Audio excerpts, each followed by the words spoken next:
জিনের শহরে সেনাপতির অভিযাত্রা অনেক কাল আগের কথা। শ্যামল নামে একটি রাজ্য ছিল, যেখানে রাজার নাম ছিল রাজা বিক্রম। রাজ্যটি শান্তি ও সমৃদ্ধিতে ভরপুর ছিল। রাজা বিক্রমের সেনাপতি, যার নাম ছিল অরুণ, খুব বুদ্ধিমান ও সাহসী ছিলেন। তিনি রাজ্যের প্রতি অত্যন্ত অনুগত ছিলেন এবং সবসময় রাজ্যের ভালোর জন্য কাজ করতেন। অরুণ সবসময় একটি গোপন কাহিনী শুনতেন, যেখানে বলা হতো জিনের একটি শহর আছে, যা পৃথিবীর বাইরে অন্য এক জগতে অবস্থিত। সেই শহরে জাদুর ক্ষমতা ও অমূল্য রত্নে পরিপূর্ণ। অরুণ বহুবার শুনেছেন, কিন্তু কখনোই সত্যতা জানতে পারেননি। তবুও তার মনে একটি আকাঙ্ক্ষা ছিল সেই শহরে যাওয়ার। একদিন অরুণ রাজা বিক্রমের কাছে গিয়ে তার ইচ্ছার কথা জানালেন। রাজা বিক্রম প্রথমে চিন্তিত হলেন, কিন্তু অরুণের দৃঢ়তা দেখে তিনি তাকে অনুমতি দিলেন। রাজা বললেন, তুমি যদি সত্যিই জিনের শহরে যেতে চাও, তবে আমি তোমাকে আশীর্বাদ করছি। যাত্রা সফল হোক। অরুণ তার প্রস্তুতি নিলেন এবং একটি ছোট দল নিয়ে যাত্রা শুরু করলেন। তারা গভীর জঙ্গলে প্রবেশ করলেন, যেখানে প্রচুর বিপদ ও চ্যালেঞ্জ ছিল। জঙ্গলের মধ্য দিয়ে যেতে যেতে তারা একটি পুরনো মঠের ধ্বংসাবশেষে পৌঁছালেন। সেই মঠে একটি প্রাচীন শিলালিপি ছিল, যা বলছিল জিনের শহরে যাওয়ার পথের কথা।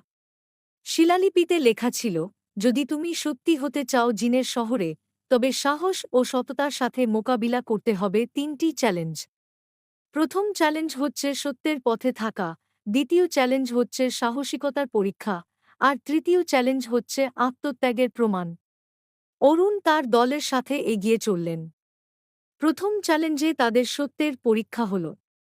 তারা একটি মায়াবী ধোঁকাবাজির মুখোমুখি হলেন, যেখানে মিথ্যা ও বিভ্রান্তি ছড়িয়েছিল।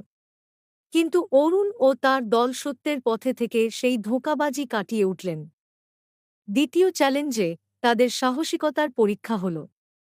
একটি বিশাল ড্রাগনের মুখোমুখি হলেন তারা।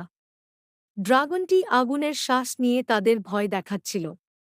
কিন্তু অরুণ ও তার দল নির্ভীকভাবে ড্রাগনের সাথে লড়াই করে তাকে পরাজিত করলেন। তৃতীয় ও শেষ চ্যালেঞ্জে তাদের আত্মত্যাগের প্রমাণ দিতে হল।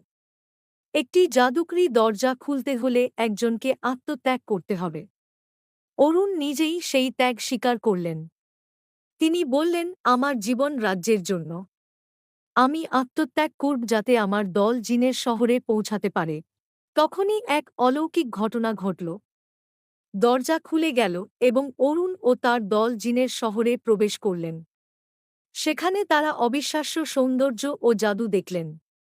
জিনেরা তাদের স্বাগত জানাল এবং বলল, তুমি তোমার সাহস, সত্যতা ও আত্মত্যাগের জন্য আমাদের সম্মানিত অতিথি। তোমরা যা চাও তা নিতে পার।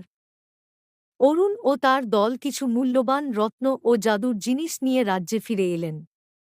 রাজা বিক্রম তাদের সাহসিকতার কাহিনী শুনে অত্যন্ত খুশি হলেন এবং অরুণকে রাজ্যের সর্বোচ্চ সম্মাননা প্রদান করলেন। সেই দিন থেকে শ্যামল রাজ্যের সবাই জানল যে সত্যতা, সাহসিকতা ও আত্মত্যাগের পথে চললে জিনের শহরেও পৌঁছানো সম্ভব।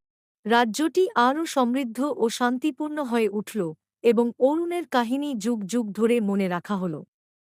এভাবেই সেনাপতি অরুণের জিনের শহরে অভিযাত্রা শেষ হল এবং তার কাহিনী রাজ্যে চিরকালীন প্রেরণা